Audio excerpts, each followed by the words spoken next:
Masterclass Committee welcomes you to the third IMAGO Talks.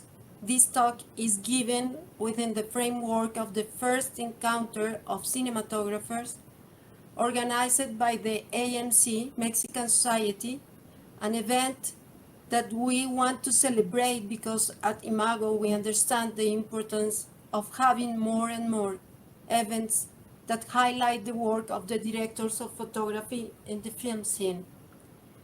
We are very lucky to have David Stum, member of the ITC committee, and IMAGO, ITC, and ASC MITC to moderate this talk, which will center of the relationship between directors of photography and VFX, focusing especially on in-camera VFX. David Stump, ASC, and recently also BVK, has been working in motion pictures and television production as director of photography, as visual effects director of photography, as visual effects supervisor, and stereographer, including both live action work and 2D and to 3D conversion work, earning an Emmy Award, an Academy Award for Scientific and Technical Achievement, and IMAGO Technical Achievement Award, and an International Cinematographers Guild Award. We could not have a better moderator than David for this topic, and I thank him for being here with us this morning. So I will give the floor to David, who will introduce our guests today. David, please. Good morning, good evening, everyone. I'm David Stump, ASC, your moderator. Our panelists today are going to be Pedro Luque, SCU, born in Uruguay, based in Los Angeles, cinematographer of the Society of Snow, Don't Breathe, Antebellum, The Girl in the Spider's Web. He was the second unit director on Alien Romulus, and he's the father of two girls. He's currently prepping in Budapest. Eric Hasso is the founder of Eagle Cock Studios, specializing in in-camera VFX. He's worked with top studios, Netflix, Warner Brothers, Amazon Prime. His work includes high-profile shows, such as The Playlist. His company uses innovative technology to create realistic visual effects, especially for car scenes, leveraging tools like ultra-wide lenses to capture native 16K 360 video. Eric's passion for filmmaking began in Sweden and led him to revolutionize car scene production with advanced production techniques in Sweden. Anna Mortagui is a Colombian-born director of photography. Most recently, she wrapped shooting on Undercard, a feature directed by Tamika Miller, starring Wanda Sykes, as well as working on the second season of the NBC show Quantum Leap. Her photography appears across television series, including Sci-Fi's Resident Alien, Netflix Warren Stories, Warner Brothers TV, Black Lightning, BET 20s, features and documentaries Heal, Imagining, Zootopia for the Fusion Network, plus commercials for Disney and United Nations. She obtained a degree in electrical engineering while working as a professional dancer, where she became fascinated with the work behind the camera, and here she is today as a working director of photography. Good morning, everyone. Good morning. Or good morning, good evening, I should say. So I think let's dive right in. Let's talk about, first of all, let's talk about the kinds of cameras that we use in visual effects. Because not just any camera will work in VFX. So let me throw this out to the group, and feel free to interact in any order you want. You can raise your hand or you can just dive in on a question. But what do you think are the technical conditions that a camera must meet in in relation to visual effects work. And I mean, we're talking about resolution, compression, gamma curves, bit depth, linear versus logarithmic workflows. Jump in. I can start. For me, there are two kinds of scenarios where the capabilities of the camera is extremely important. So for plate work, high resolution is extremely important, and low compression, shooting in RAW.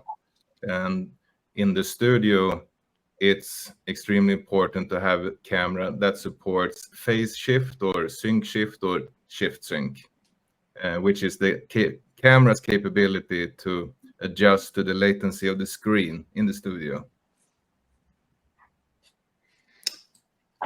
And go ahead, Anna. No, what I was going to say is that I think that when we do VFX, what we want to give post is a big flexibility on what is going to be done later. So you want high resolution, high dynamic range, because usually when we shoot, you know, they need to match what was shot on frame. So the grain, the HDR, the color, what was exactly in frame needs to be then matched to what post is. So you want high resolution, the good beats of color, and you know, usually those shots needs to be resized, recomposed. So if they don't match the conditions that we shot with, then it's going to look kind of fake, or it's going to be jarring. So, but can I be the cheesy one? Can I be the dreamer? Look, I come from the low budget world, and I could hardly ever choose what camera or lenses or anything, right? Even now when I shoot the shows that have a bigger budget, I need to have matching lenses, so sometimes it's too expensive and I need to mix and match. So I always say that I think it's not what you have, but what you do with what you got. And I think it forces you to be creative and your mind and put your heart and be prepared. So I mean, a lot of the times we don't have, you know, I would only get what I could afford or what was donated, what was available to me. So that is kind of like my call. All these technical things are amazing and very important, but don't get limited in your creativity or in your mind and in your heart because of the instruments that you have. You know, everything can be done. There's a way to figure it out. That's my only cheesy way of saying it. No, but it's for me, that's a very important point of view, because I'm on the, if it's something that's really, really technical, right? Like we're talking about, I'm in there. Yeah, no. If it's something that's really, really technical and it needs, you know, like, you know, green screens or stuff like that. Yeah, I agree. We need, you know, like a highly capable machine, whatever resolution, also the lenses, but you run the risk of being too sterile or too clinical, or all those adjectives we always hear. So I remember when I was working with Fede Alvarez, when we started, one of the brilliant things that Fede discovered was that when we did complex 3D composing, right, adding 3D whatevers to the environment, if we went for like a cheaper camera and a cheaper look in the way of like how the camera moved, how it was shot, a lot of the times we got better results in terms of how credible it was, right? Because that mixture between, you know, something that felt like really amateurish and really like badly shot, mixed with high-end 3D, gave better results. So I think it always depends. No, it's always also, that was a way, as you say, Anna, it was a way of using the resources we had in our favor, make it look like something more enticing or more interesting. No, not better, but just, but also it makes you think like sometimes, you know, better technical, it doesn't translate necessarily to better emotion on the screen. And because today's talk is the relationship between the DOP and the in-camera VFX director, I would like to introduce in-camera VFX to the audience. So if I can have my presentation. What is in-camera VFX? In-camera VFX is an analog effect, which is why we are seeing more vintage lenses on stage shooting with imperfections that wouldn't render a good green screen or blue screen shot. But here you are invited to use lenses with character. In-camera VFX is infinitely complicated, but also infinitely fun, because you can capture the sunrise with extras and explosions in one take with just one camera and one lens, play it back, and shoot the actor's performance in that moment at all angles. So capture the world recreated in the studio. The footage is played back on screens and in light fixtures around the actors, creating the final image in the camera. So the first part of an in-camera VFX, which is 2D based, is getting the plates. And with native 360 capture, you get a perfect representation of the world as the character moves through it. No stitching lines, no weirdness. So you're free as a DOP in the studio to pick the angles you want. You're not locked into pre-deciding in pre-production what angles you're going to do. You can still be like very much alive in the studio.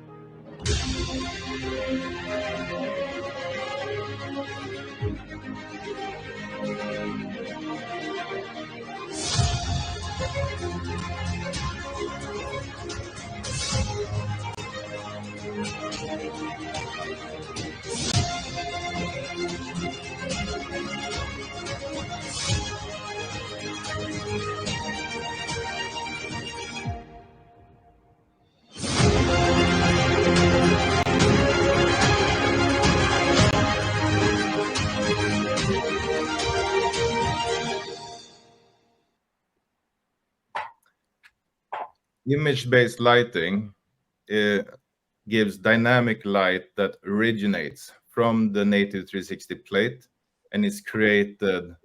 This specific showreel is created with our Igelcott surround system. And here you can see all the elements that were put together to create the feeling of motion and just being able to extend the moment the characters were having in the car.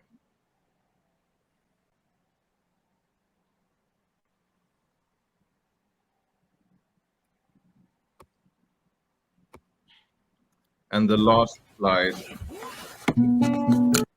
interaction.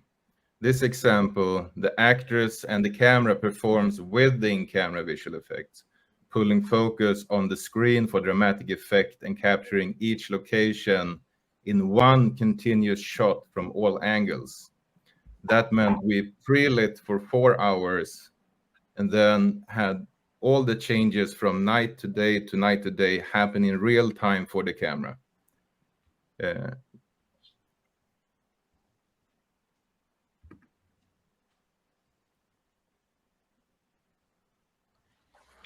And this shoot, we were 7 people in a studio.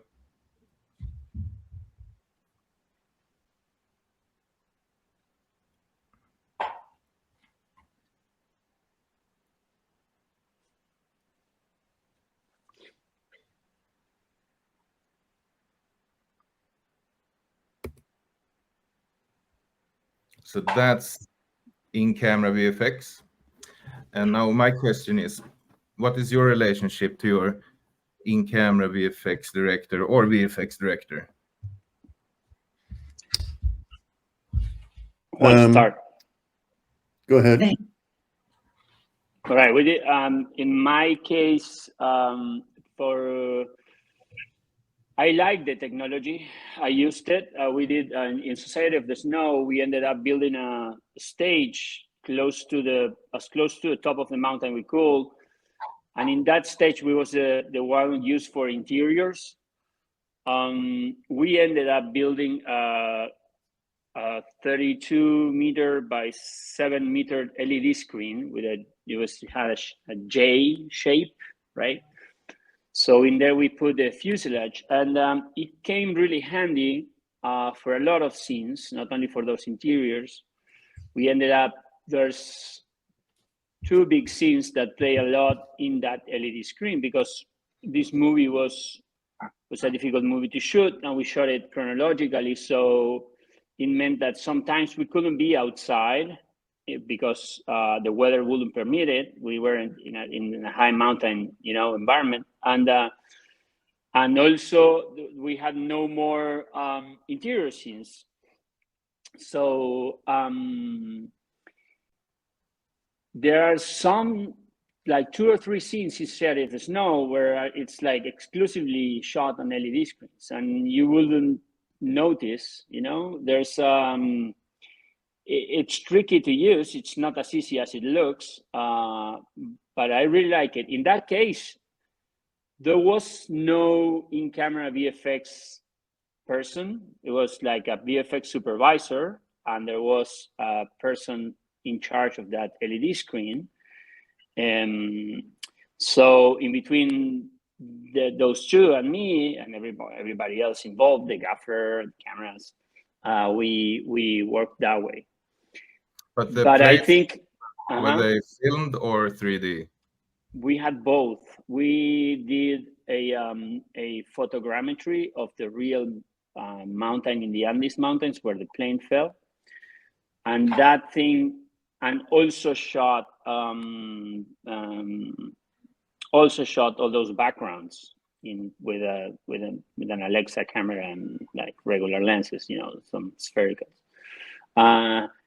We ended up replacing a lot of those backgrounds because of little things, but sometimes one of the things that I found out that was really useful was to put a sun in the screen itself. So I would put like a 2K Fresnel with no barn doors and a little bit of filtration looking directly at camera, but there was a stand there that had to be erased later. But it gave us, it kind of bridged, made a bridge between what's going on the screen and what's going in front, and the flare and everything. You have one of those shots that you have of that people crossing the bridge. They have a flare in camera that kind of helps. When you dirty it a little bit. But then there's a lot more than just LED screens, no, for in-camera VFX. Yeah. I was wondering if you could say something, all of you could say something about when you do work with an LED screen, you have to light the foreground with one set of lights, and you have to light the plates sometimes, or you shoot natural light plates, and then you have to match up all of these colors on stage, and you can't lie about snow. It's white. And if white doesn't match white, if white doesn't match the white on the screen, that's an excellent question. Can you talk a little bit about how you got all of the colors to match on stage? Because one of the things about these LED screens is if you want to do it properly, you need ceiling and 360 walls. That's it. And a lot of the times, most of the times, at least I haven't seen an example that I like yet. It doesn't work for daylight with hard light, right? The sun, the summer sun. I mean, if the sun is low, maybe, and if it's cloudy, of course, if it's at nighttime, etc. In our case, because we couldn't build a ceiling and a full 360 for money reasons, but also because this stage we used, it wasn't only about the LED screen. We had to shoot a lot of stuff over there, mostly our interiors, in which the LED screen, it wasn't that important. And so we had a ceiling of 157 sky panels, right? And we had this person in the crew, Sandra. She was the person in charge of the dimmer board operator. So I had to give Sandra a proper calibrated monitor. And I was there saying, Sandra, you see this? Okay, this needs to match this. So she had a frame. Basically, the frame had half of the screen was the screen, and the other half was the real snow that we had there. And she has an amazing eye, and she was tweaking this every sky panel to get the same color on the screen and on camera, right? But that was really tricky, and sometimes we will spend, like, you know, a good amount of time going like, it's a little bit less magenta, a little bit more green. Or it was tricky. I wish there was something easier, you know. Can I tell you my experience in, like, again, the TV world and the fast pace, no time, not a lot of budget? Like, if I can share my screen, I want to show you like a little bit of LED work that I did, and I wanted to show you my limitations. I don't see my presentation. No. Okay, sorry, just give me 1 second. Do you guys see it? Mm-hmm. Yep. So then, Yep. sorry, not move forward. So this is, I'm just gonna play the video really quick, because I'm gonna tell you, this is a little piece that we shot. Is this false imprisonment? I told you, I'm innocent. You got the wrong guy. Are you lost or something? Do you even know where you are? Oh, please don't light up again. This car reeks. It's like Keith Richards bathed in an ashtray. So in my right, in the TV world where we have to go so fast, first of all, I couldn't shoot the plates. So I had to choose from a library, which is, so those places didn't match. So when you guys saw the exterior was Thousand Oaks, and the plates were, I don't even remember where the plates were shot. So that's the first challenge. I had to shoot the interior first, then the exterior. So again, how do you know it's going to be sunny? What kind of environment are you going to have in the real world? So what I always kind of do is, well, also the screens are never as big as they need to be because they're too expensive. So they always, it's never big enough. So you have to kind of deal with those challenges of how do you work the camera so you don't see the edges. And one of the biggest, and I think this is so then with the plates being shot before by somebody else that don't match the plates, you want to use them in the flattest way. And what I would do always also, like, I use them in the flat so I could put my own look on it, and then I defocus them, so I make them softer, so then you don't see too much of the details. And already with your camera, and you lessen your depth of field, so they become a little more. I mean, this is the low budget way, like the rough way, like the guerrilla style. This is not as fancy as what Pedro and Eric does, but this is the way we had to do it. And so for me, the biggest challenge is when we do something with LED walls is they're not big enough, but I couldn't shoot the plates. Also, there's this big issue. I don't know, Eric, what you think, and Pedro, is that the top screen for the reflections, if I show you guys this, the top screen is never, there is a point when the distance between the screen and the windshield is the same distance to the subject, to the person who's driving, or to the person who's on the passenger seat. And then you can see the texture of the pixels on the window. So it was like, and because they're not big enough, if you pull them back, then you see the edges. If you put them close, they're on your shot. So it's like, that's one of the things I found the most challenging, was how I was able to shoot these kind of scenes with such a little resources and dealing with those issues. that the size of the LED wall, they're not the little LED, you know, they're not with the good diameter. So it's like, it's great, but say in this environment, it's a little bit challenging, but it works, right? Like you can tell that, you know, I mean, you can, but that's the challenges I have to go. I think you know what, I think what I see what I see that doesn't, because everything looks great, but there's the contrast of the screen compared to the contrast of the image. It's different. Just the screen is less contrasty. The blacks are not real blacks. You know, it's always a little bit grayish, and I think that's the biggest, for me, that's the biggest thing to solve, because I see it in the things I did, and also in big things that I see that I can tell that that's a LED screen. You know, like Yeah. I don't know how that's gonna happen. I think that has been an age-old problem in doing visual effects, is matching contrast between foreground and background visual effects. It's no different today in LED wall than it was in blue screen or green screen, or for that matter, rear projection.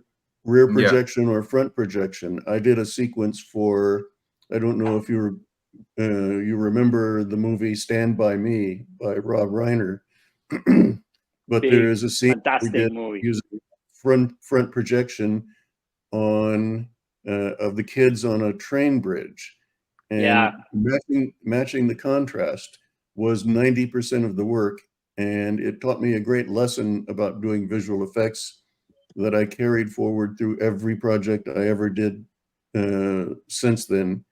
And that is, when you're working doing VFX, a thing to remind yourself is never to fall in love with your images. Your job is to play professional. What's wrong with this picture?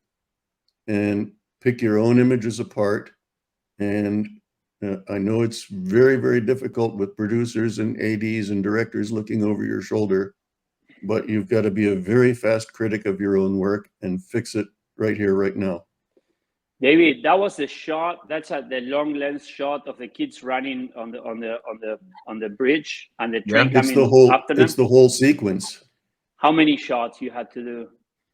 I think there were probably 20 shots. And all front projection. Yeah. So when we're talking about front projection, it's a projector going through a half mirror, right? Beam splitter, yes. Beam splitter with a moving image on a projector onto a 3M silver screen, the one that reflects 300 times light that it receives, or something like that, no? With set pieces in the foreground. With set pieces, with the bridge in the foreground, inside a stage. A chunk of the bridge, which replaced a section of the real bridge in the plates. And they had to match. You had the background matching perspective is one of the most critical things, and there are lessons to be learned from those experiences about how to use lenses in visual effects. Yeah. I suppose I should. Why don't I present from my computer, and I will go to share screen, and I'll share this screen. When I saw that scene, beyond the technical prowess that it implies, it's very, very believable. I was really it's very emotional. Kids. So,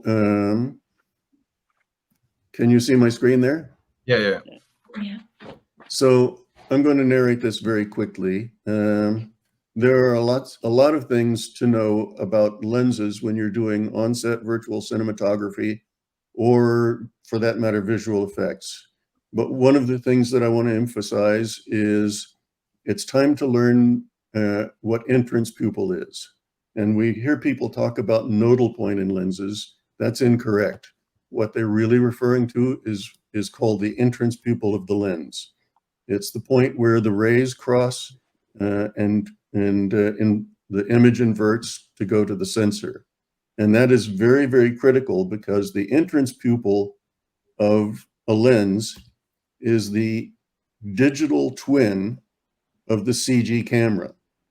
And if you want to do 3D effects using the game engine, you have to know that point in order to match the perspectives and parallax of the CG world with the foreground real world. The other things that you need to know are lens distortions and how to correct them. And this is especially true in blue screen and green screen VFX, but it's becoming more and more true in LED wall and virtual production. And what does that mean?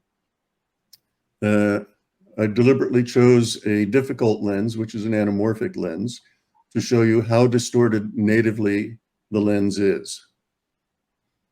So watch the lines of perspective that are built into this lens as we pan and tilt, and you can see how the lens warps in some very strange ways as you pan and tilt across the lens. What we do in visual effects is in live photography, we have utilities that can live undistort or redistort these images. And in CG, we have programs that do the same thing for compositing, so that this is the same shot undistorted.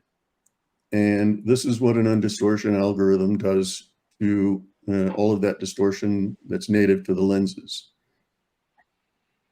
But wait, I have a question. So, yeah. So you have the native picture, you undistort it for compositing, and then you distort it again? Yes, you redistort the entire composite back using the same distortion coordinates, the same distortion constants, back to a distorted state so that it matches the rest of the cinematography in the scene. But for, and I'll show you. For composing, you need something that's like as technically perfect as possible, no? For composing. Right. Because the computer is perfect. Here's why. So watch closely here. This is a demonstration that I did to show our live undistortion and redistortion utility that we created using EasyTrack on a show. This is a real world case at the Cook Optics showroom sitting on the floor, and we put tape around it, and then we created a green outline of the box in the Unreal Engine, and we created CG logos to stick to the side of the box. So I want to show you what happens to a DX of the Unreal Engine, which doesn't know how to distort yet, and of the live action photography. This is with the hold on, let me go to the previous one. So this is with the distortion correction not applied. The engine doesn't know how to distort the image to match the live cinematography. So watch as the CG box changes shape and doesn't match the shape of the real world box. The green outline is the engine, and the box itself is the real world object. So now, if we apply distortion correction that we learned from doing those grid charts, watch what happens. The CG box lines up perfectly with the real world box, even when you, are you ready for this? Even when you rack focus, watch.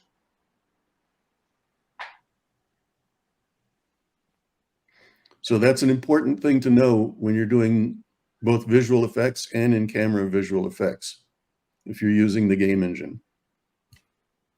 And that enables you to do things like add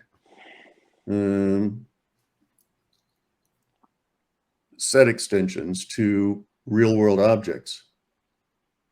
This is the technology that enables doing set extensions. All right, I can unshare that screen now.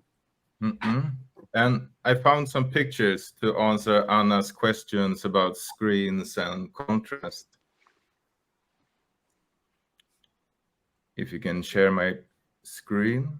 And thank you, David, by the way. Mm-hmm. So I saw in your picture, Anna, that you had a pretty big screen in the ceiling. And as an in-camera VFX director, I'm an advocate for the tools I feel makes the most sense. And here is a setup with projectors. And the projectors I use have an actuator which very fast moves the pixels like this. So it creates a motion blur that erases the grid. So you can actually have the screen on the roof of the car without seeing any structures. A helpful tip for doing visual effects, and this helps a lot whether you're doing blue screen or green screen or rear projection, front projection, or LED wall, is to think of the set as two different lighting setups. A lighting setup for the foreground and a lighting setup which is the screen or the blue screen or the green screen or the rear projection.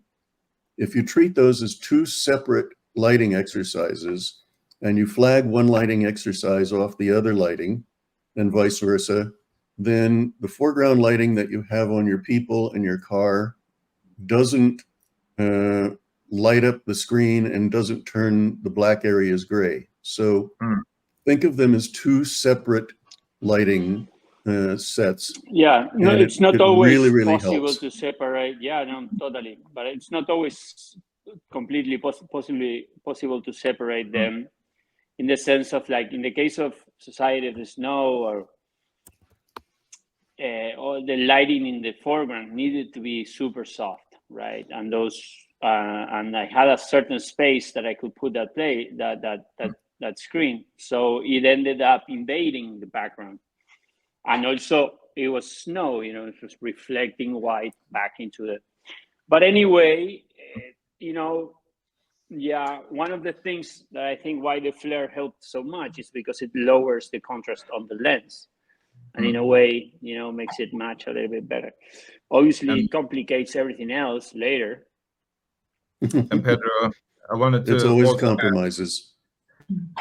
that to get perfect black, there's two ways that I go about it. The first way, especially for car process, is to do rear projection on a black rear projection screen, which helps a lot mitigating the spill light on set. The second part is even more important, and it's to find. But wait, Eric, that's a back projection on a black screen. You're not talking about LED anymore, right? You're talking about exactly. Powerful digital projector on a black screen. Yes. And this screen is like, what's the fabric? It's like it's a low gain kind of silk. It's a very low gain screen. Yeah, like 0.3 or 0.4. So it's anyway, really low. I go to a theater and I see the blacks that those projectors throw, and I'm like, I can't believe it. That's not black. That's not black. Laser is a little bit better though. But well, that's usually crosstalk between screen and room and all of the other elements. So I'm building a 70-meter screen right now in Tallinn, and the crosstalk has been today's homework, how to get it manageable. And another key tool that I deploy is to find middle gray, and I match middle gray of the screen to middle gray on the waveform in the camera. And that technique lets us use some built-in trickery in the gamma 2.4 curve, which crushes the bottom 5% of the signal and turns it black. So when I do a set, I'm not worried that the smallest part of spill light will enter the frame and raise the black levels to a point where it doesn't look real in camera. because they are crushed when I match the exposure. So I put 50% gray on gamma 2.4 on the screen, and then I turn the exposure of the camera to match that. And in that process, I get something I call a photo transfer. So I like to build life-size photo transfers with space for acting. So using blank material and exposing for gamma 2.4, like you're getting the contrast very, very close to spot on. What you're really, really emphasizing here is the amount of preparation that goes into doing this work. And yeah, I think maybe if I can steer the conversation into that by saying first that no one ever accidentally did great VFX work. It was always very, very well considered, very well thought out, very well planned. And in the case of working with the Unreal Engine, all of the work is in pre-production and very little is in post-production. And I'd like to get all of you to talk about that. Yeah, well, one of the most difficult things about that, it's not only about time or money, right? Because sometimes you have the time and the money, but it's the decisions to make backgrounds that you like, that are approved. And also, I feel sometimes there's a degree of control that studios or producers or other people can exert on the movie that comes later, right? Because VFX, the classic, I don't know if it's call it the classic, but it comes later, and that's more controllable in terms of flow of money and stuff like that, instead of putting the money up front to produce something that maybe even needs to be changed later, right? And that's, for me, that's one of the things that I like. Okay. It does change the iterative nature of the process, because when we do traditional visual effects, what you say, classic visual effects, we shoot against a blue screen or a green screen, and then we might do 100 versions of the finished composite, some of which are radically different than the others. And I've always told myself that in what I do, there are two kinds of directors. There are directors for whom they can see where they are, and they can see a straight line to where they need to be. And the whole idea is to get from here to there the quickest and easiest way possible. Not always the cheapest, but the fastest straight line. There are other kinds of directors. There's another kind of director for whom the result is important, but the process of discovery, of seeing all of the different ways that it could be presented, is just as important. And once you learn to distinguish which kind of director you've got, you learn what your workflow is going to be.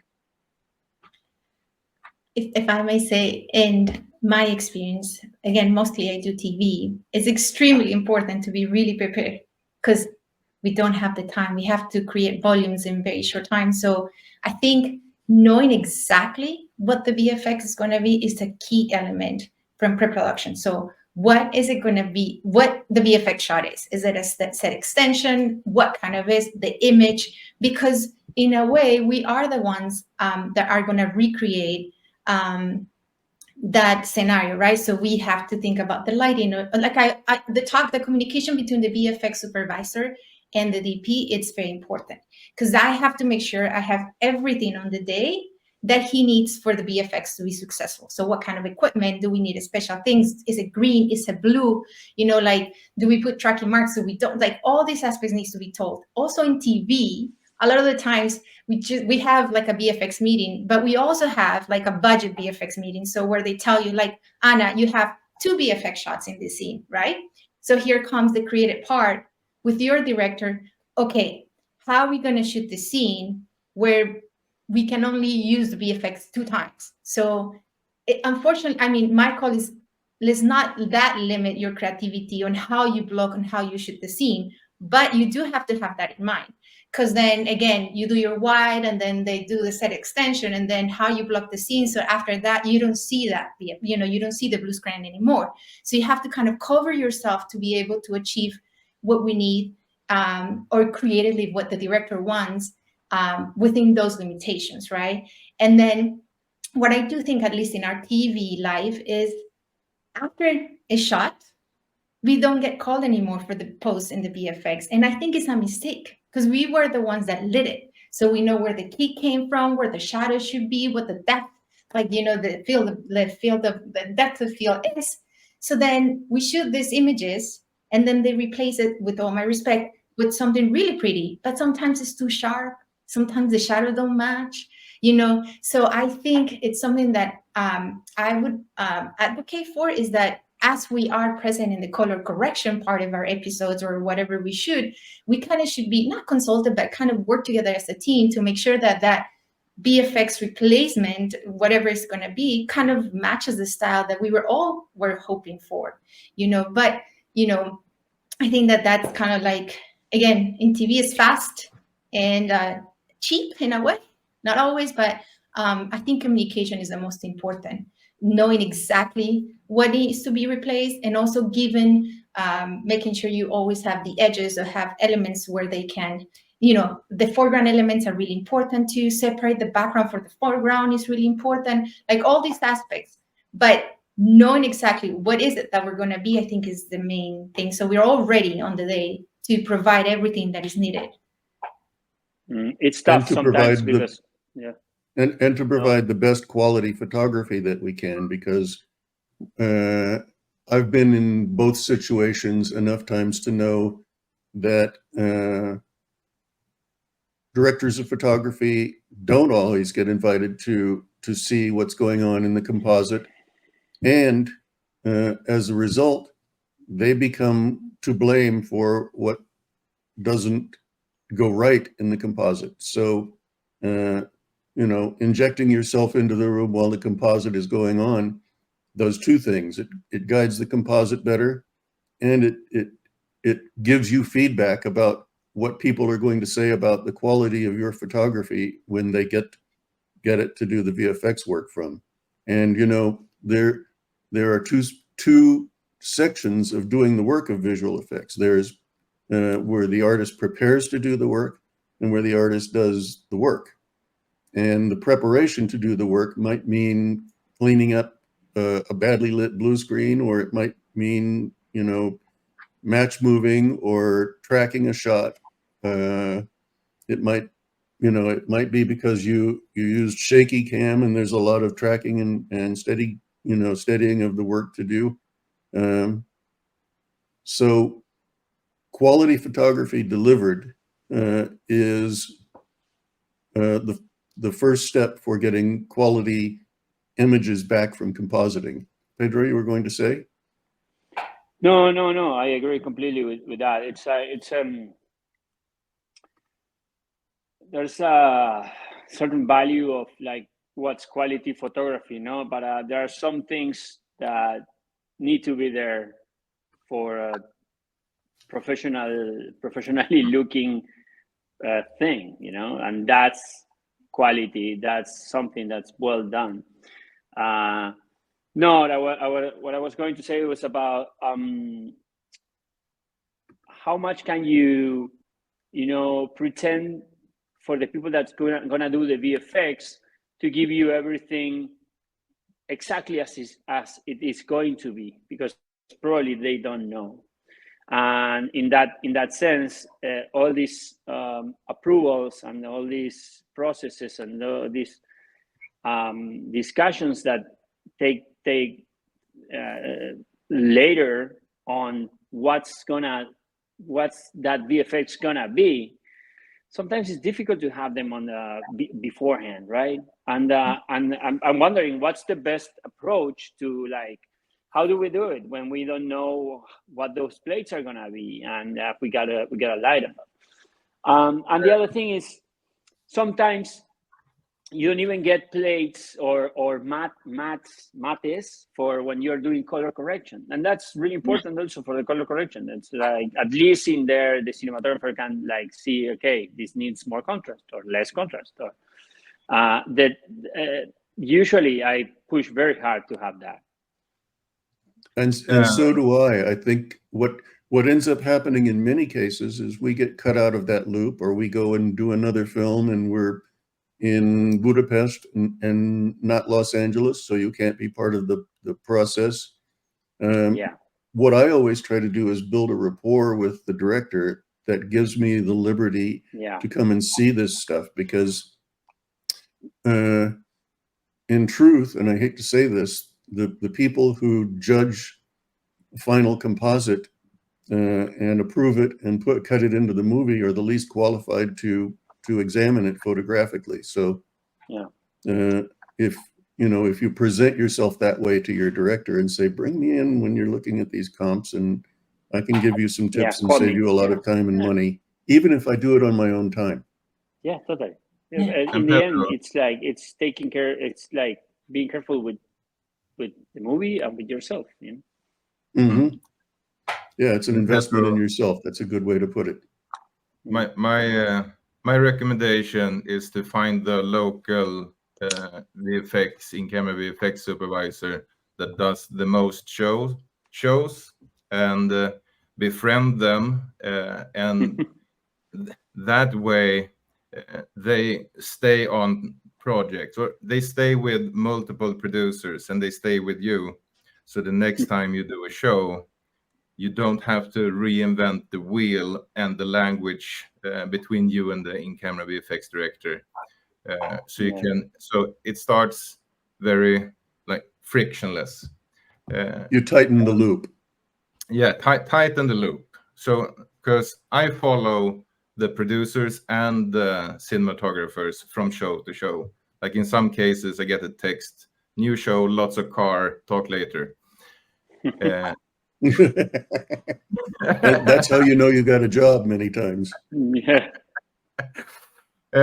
And when the ball is rolling, the meetings I need to have with the DOP are very few and far in between. So when I come back from Estonia, I have a feature and I have had one meeting with the producer, DOP, and the director. And I've got all the locations I need to shoot. And I will shoot them and give them the dailies, and they will select from the dailies. So they get a roster of takes to choose from. And then they will do the in-camera VFX on the last day. So they know what they're matching, and they know if they have to make any changes to the script. And that's like the life cycle of a production. Call, instruct, do, call, instruct, do. I want to answer also the previous question from David Stum. Preparation is key to do in-camera visual effects. And I've been researching and developing for 7 years. And the biggest benefit of my job has been to test my methodologies on cinematographers. So especially in the beginning, when I was extremely rough, every show ended with me rebuilding and reinventing for 3 months before next client came in. And that client, I worked with them for 1 day and then reinvented again for 3 months. And at one shoot, the DOP said to me, because I wasn't using the cameras I'm using today, he said, "It looks like a GoPro, your plates." And he wasn't wrong. It was almost a GoPro. It wasn't, I won't say any names, but it was GoPro. GoPro isn't GoPro. It's a look. GoPro-esque. GoPro-ish. Yeah, GoPro-ish, because it wasn't that. And I started looking around for options, because what he wanted was the plates to be shot on a cinema camera, because I am the analog for the camera in the room. And if you can share my screen, within 3 months, I found a 3.6 millimeter lens. And from the day I got it to the day I was able to do anything with it was 2 years. So 2 years of research and development.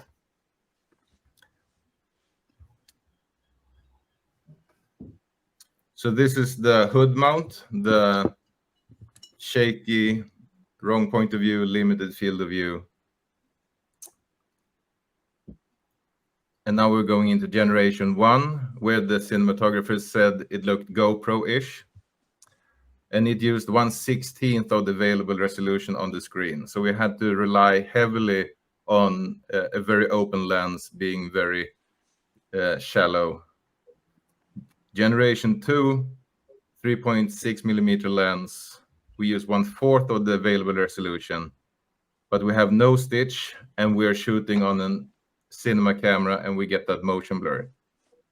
Now generation 3, now we're at a 6 millimeter lens, and we're covering the full 4K resolution of the screen. And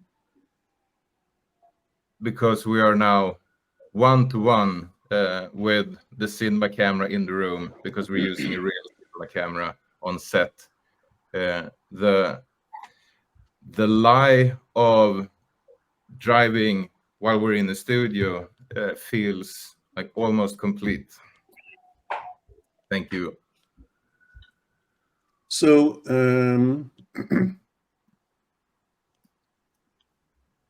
Ana, Pedro, do you want to comment on any of that? Then maybe I'd like to move us along to the subject of image-based lighting, because this is becoming a very, very popular subject in camera VFX and in blue screen and green screen, which is lighting that has been designed to be driven from background plates and to be driven from photography, and interactive lighting that synchronizes with the pictures on your screen. And this is all, you know, a new miracle created by the power of DMX and other newer technologies. But it really, really, like you were saying, Pedro, putting the sun in the shot really, really increases the believability of images. And I just went to Cine Gear Expo this year, and most of what I saw of value there was all brand new lighting instruments and techniques. Can I follow up on that?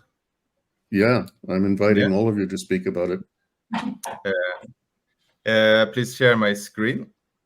So this is a video I produced to showcase pure image-based light scenes.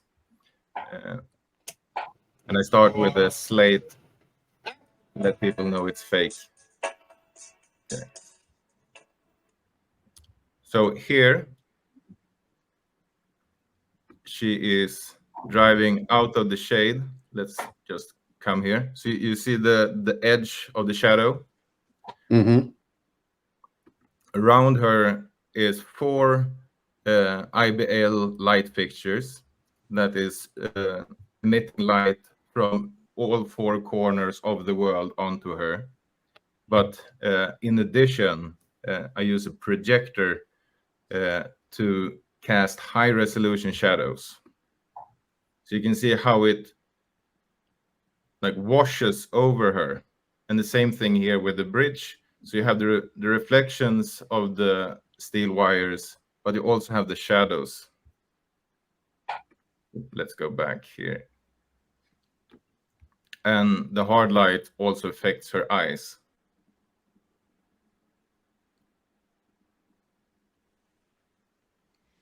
And do you defocus this projector a little bit? Actually, opposite. I find that the sharper the image, the more beautiful the lens's bokeh will be. because light diffracts, and the more detail the light has No, to... but I mean, you project light onto her, right? No, I'm Yeah. not talking about the background. I'm talking about the light that's hitting on her. The light that's hitting on her. That's a projector, right? Yes. And that is sharp on her face, or it's a little blurred? It's a little blurred. And it doesn't and what's that picture that you're projecting? It's just black and white. I mean, like the shadows are no light. Yes, it's monochrome, a monochrome version of the sun, which is in the plate. You take that lighting from the 360 plate. Yes. And it's a software conversion to that picture, right?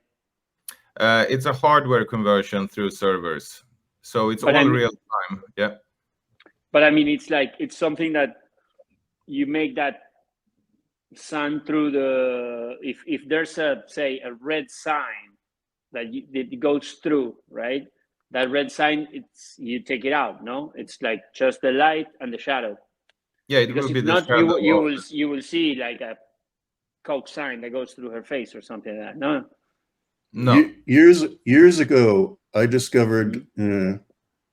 I think it was maybe 10 years ago. I discovered a disco program called Mad Mapper, which was a video sampling program that you could put in a piece of video into the computer, and you could play the video, and you could create little boxes on the screen, and you could say, take this little box, average the color, and send it to this lamp via DMX, and reproduce that color exactly. And when I first started using it, I would get fireplates, and I would do a fireplace or a fire using a half dozen lights, all taking different samples of Mad Mapper. And it was extremely convincing because the randomness of the flames was perfect, and the colors of the flames were perfect.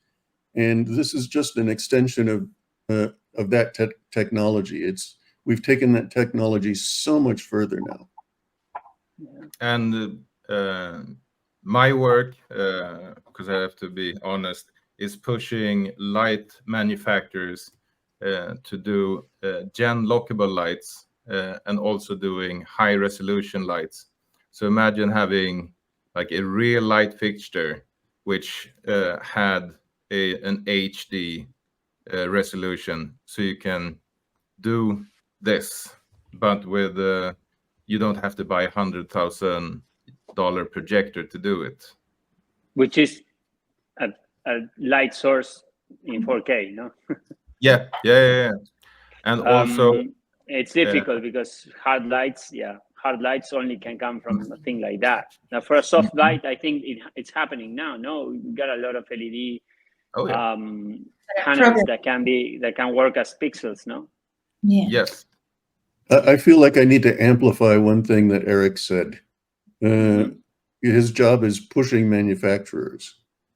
You know, that sounds like a tough thing, but what the manufacturing community really, really loves is hearing from their user base and pushing the boundaries of what their equipment will do. And it's important for all of us, the users, to make articulate demands of the people who build our tools. And that's one of the things that we do in the IMAGO Technology Committee, is we work with the manufacturing community and we say, this is what we're doing with your tools, and this is what we would like them to do. And we would like you to build something that does this, or, we need a utility, or we need a menu setting that gets us to here. That's a really important thing that Eric just said. Yeah. We have a question from Christian Forero. David, will you read it? Oh, okay. Let's see. How do you work? How do you work with the drive plates? How do you create the plates? Eric, you do a lot of that. I've done a lot of it, but you're the panelist. I would rather hear what you're doing. So let's. Maybe do you have a picture of your camera rig? I don't. It's actually a secret because it's a one of a kind. I respect that. that. But I can tell that you're doing something that creates great stitching solutions. I think I know what, but you also are doing a lot of stabilization as well. Yeah. And stabilization of the camera is different than stabilization of the images. But wait, Yeah. let's start from the very, very, very beginning. So you basically drive a car through the street you want, right? Yes. With cameras mounted on it, so you can get that environment. Then there's a lot of techniques of how to achieve better results. And I want to emphasize both you, David, and Pedro, because you're constantly talking about camera arrays. And one thing that I discovered before I bought my wide-angle lens is as long as you have 2 cameras shooting the plates, no camera is in the correct position, because there's only one point of view that you want to capture. So I removed all the additional cameras and focused all my energy on mounting one camera pointing up, filming in 360. Another benefit of losing the array is you can gimbal mount the camera. And when That's a you really can good gimbal idea.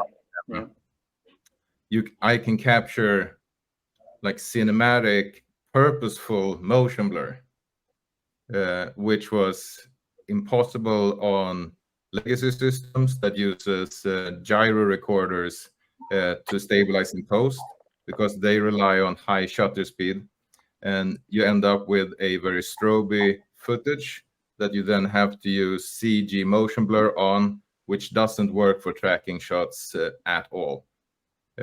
So there was many angles of problems that I worked on for those 2 years, and being able to simplify, because that's another thing. I show up on set with one camera that sees everything. It's extremely easy for you and the crew to relate to, like, why am I there? What am I doing? Like, how do we make the best of it?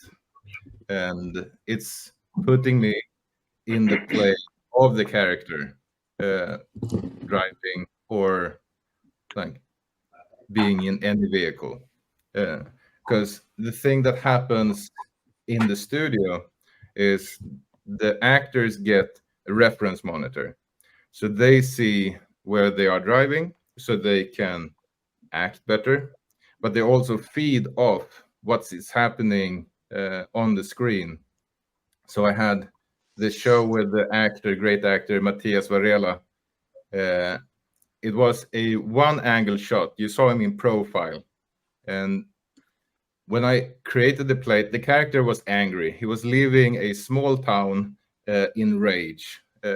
And when I captured the plate, I was embodying him, trying to leave this small town as fast as possible. And the white car was blocking me from like getting out of there. And the white car was left into the footage. And Matthias Varela was the only one in the team that saw that white car, but he acted on it and started cursing in Spanish. And you can see the car through his performance. And that wasn't part of the script. And I'm so happy that that performance was like captured in my studio. I can actually show you his performance. That's a great insight. While you're looking for that, I've got to say I did LED work on the first season of the morning show for Apple TV, and we had background plates up on a screen outside the window of a limo, and Jennifer Aniston rolled down her window and looked at the screen and looked at me, and she said, finally, I know where I am in a scene. Yeah, it must be tricky to act against a green screen. Nobody likes that. Where am I? What am I doing? Yeah. Exactly. There's a big robot over there. All right. And Imagine it. when I established my studio, the first assistant director didn't want any monitor for the actors. He said it was a waste of time giving the actors like more to. I don't understand very well the monitor part. You didn't have a screen. It was a screen around, or he had a monitor. He had a 50-inch in front of the car. But he has a 15-inch in front of the car, and you were shooting the just one screen on the side. Yes. Is that it? Okay. Yeah. So he wasn't. He was looking at the monitor, but not at the screen. Okay. Yeah. So I always use one monitor because there's no perfect 360 light, and the first thing you have to solve if you want a 360 stage is get that perfect 360-degree light, which doesn't exist. So it helps the crew focus just having a 90-degree field of view in front of the camera and then rotating to get the composition, and it gives ample space for the crew and for the lights to exist in the studio, and to give like the best contrast and the best performance and the fastest delivery. Okay, so if you can share my screen, I'm going to show you the Matthias Varela shot. So here are some shots before the Matthias Varela shot. So we have an action scene.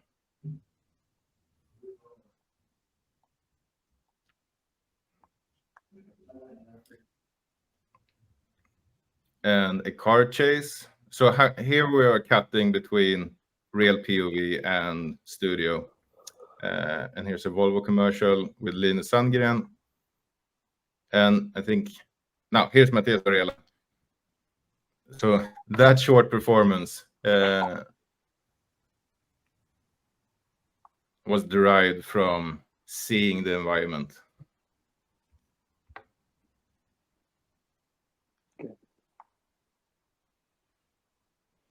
There's a question. Yes, I'll go to that. Can we ask the panel about their use of motion control systems, shooting multiple passes of separate elements to be combined in a moving shot? First, I have to say, I used to own a company called Motion Control Rental Services for over 20 years. So you know quite a bit about it. Perhaps too much. I'll let you all talk on the subject. I used motion control a few times in my life. I mean, it's a fantastic tool, but very complicated one that needs a lot of setup, but I think it can achieve a lot of amazing stuff. Now, the range of motion is somewhat limited, no, to the length of the track, the movement of that arm, if it's a robot or whatever it is, no? I've done some quite interesting stuff. I remember doing one shot. It's like somebody talking with somebody inside a mirror, and we did a little bit of a handheld effect on the motion control. So the camera was basically pushing into a mirror, and the effect was a double room, right? On the camera side, there was the room, there was a piece of glass, and on the other side of this glass was the same room reflected. So the actress would play against herself. But we did this kind of handheld movement on the motion control. I looked pretty good. It was very impressive. Can I tell you my experience? We couldn't use motion control, but I had to shoot a full episode, kind of like in the split screen situation, but we did want it creative to put some kind of movement. So if you can share my screen, because what we did is we didn't have motion control, but we use a programmable head. So there's some limitations in that. Let me just, sorry. It's the same. It's motion control. I mean, Yes, but it's there's not less so motion. Less motion because you have to, so this is the thing, right? So is the same actress playing? A little weird. Yeah, I know, right? Dating your coworker. Yeah. Right. So then the way, so it's really simple, I right? was thinking- In a way, we did the you know, we did the split screen, right? So we would normally have them in different places, and VFX supervisor in post they could choose which side of the screen. But the first movement when we bring in the waitress was done. It should have been with motion control, but we couldn't have it. So what we did is we kind of put the camera on the dolly static, but what we did program was the pan and the tilt. So we did it with her dress. She was already seated with the jacket. And then we did it. Once the director liked the shot, when we lock in the numbers, we programmed the head. And then she went, and so we all stood down, she went and changed, and we did it again with her. And then we kept shooting on her coverage. And after that, it was a matter of a split screen or just shooting over the shoulder of the other actress, which we had. I can show you, we had, you know, this is kind of like the, sorry, this is, so see, it's too small, but you can see the two different people. This is her, this is the actors that looked very similar, had the same wig, everything. But, you know, that's how we achieve it. The rest of the scene was covered. There's only that one shot that has movement. The rest is kind of static. So that's our way to kind of solve the situation without the motion control thing. And this whole sorry. Yeah.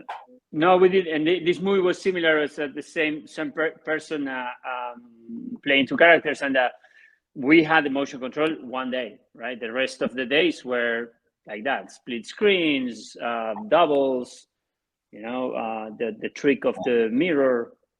Yeah, but I found it, again, it's a good tool when you don't have the access to the MOCO. It's, you know, use the programmable head. You just have the limitation of, you know, you can never match the movement of the dolly. So again, you do match the tilt and pan, but, you know, it helps. Lately, yeah, David, I don't know how you're in a high stakes world, but I've done a lot of, let's do it again, do it kind of similar, you know, like when we do plates, for example, in which in other cases it will be required a motion control, but right now it seems like VFX is a little bit more flexible. And it's like, yeah, let's do another pass without the actors, or clean plates, we call them. Yeah, I know, but not exactly in a big dolly move or a big crane move, you know. Just do it again without trying to repeat the movement exactly, but it's a human movement. No, do you think motion control is still needed? That really becomes a question of where do you spend your money. You know, there's a schism between production and post-production.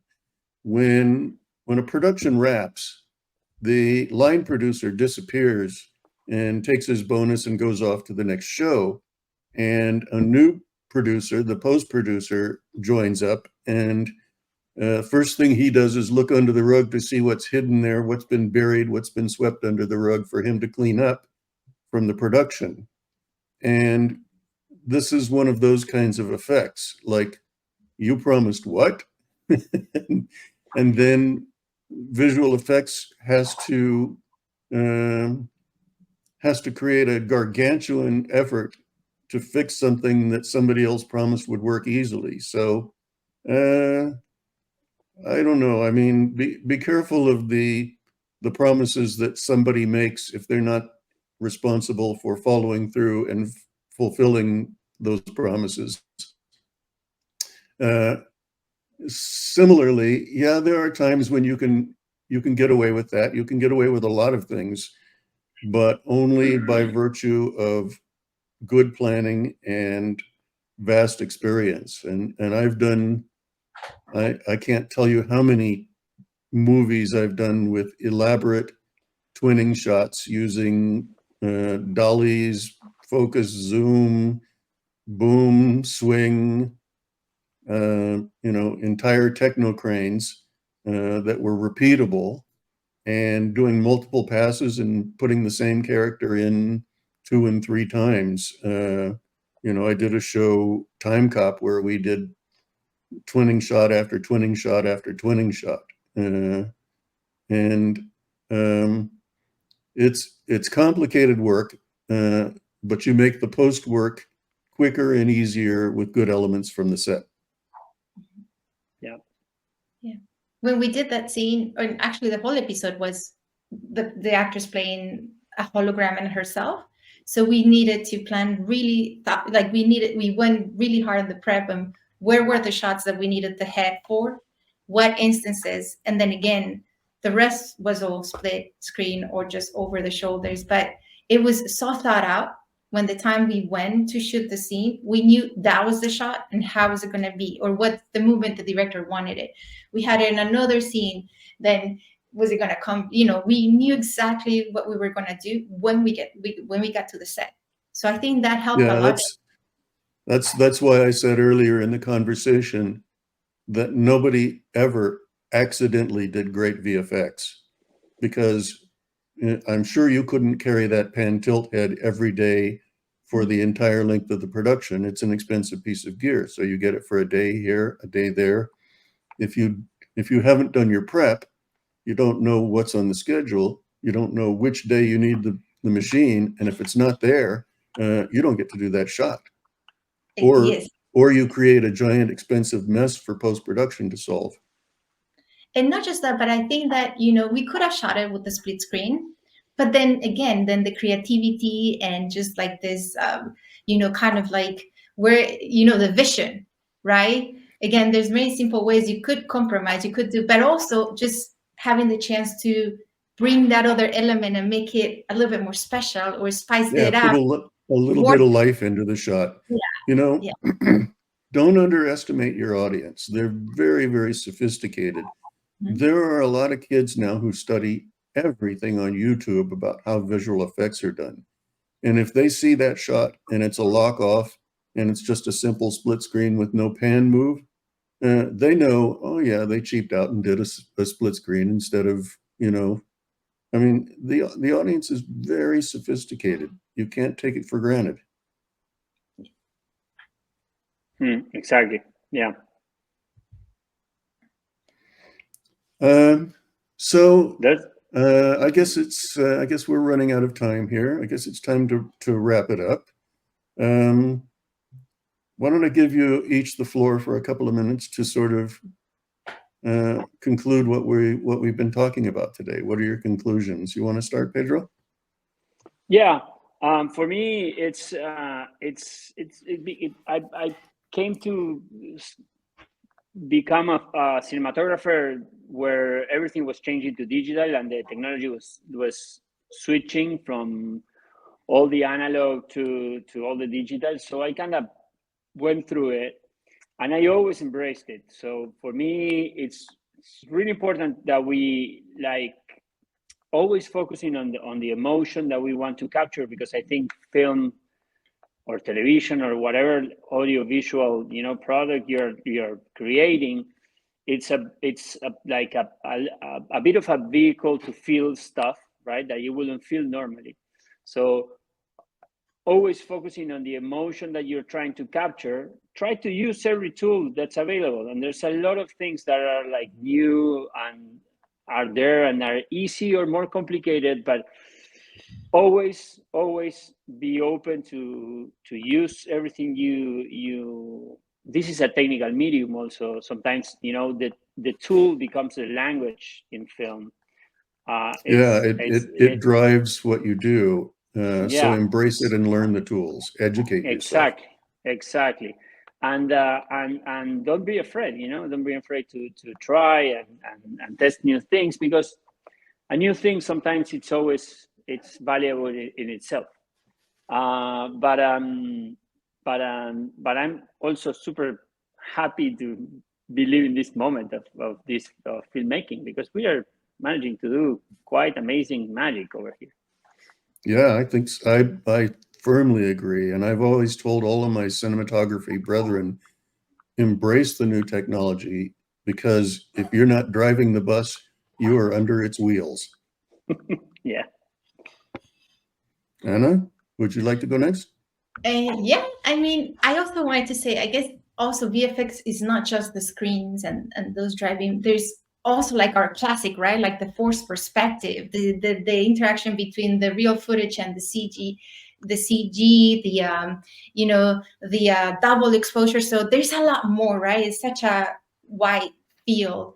But you know, again, I'm like maybe too much of a dreamer. So for me, it's always about the emotion and how I can, you know, transmit like a piece of my heart into my vision.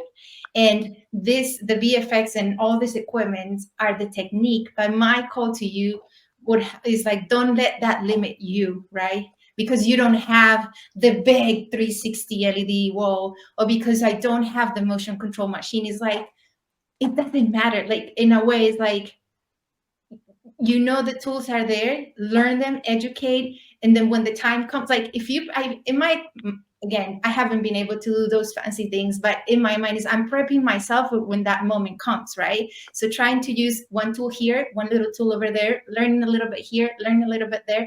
So when the moment comes that I can have this beautiful LED that you have, Eric, or your system, then, you know, all this experience has prepped me to the moment is to come.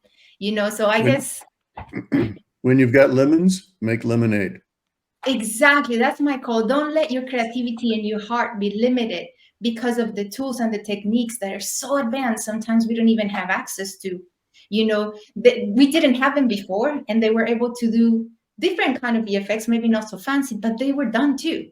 Again, your classic, forced perspective, how to make objects appear.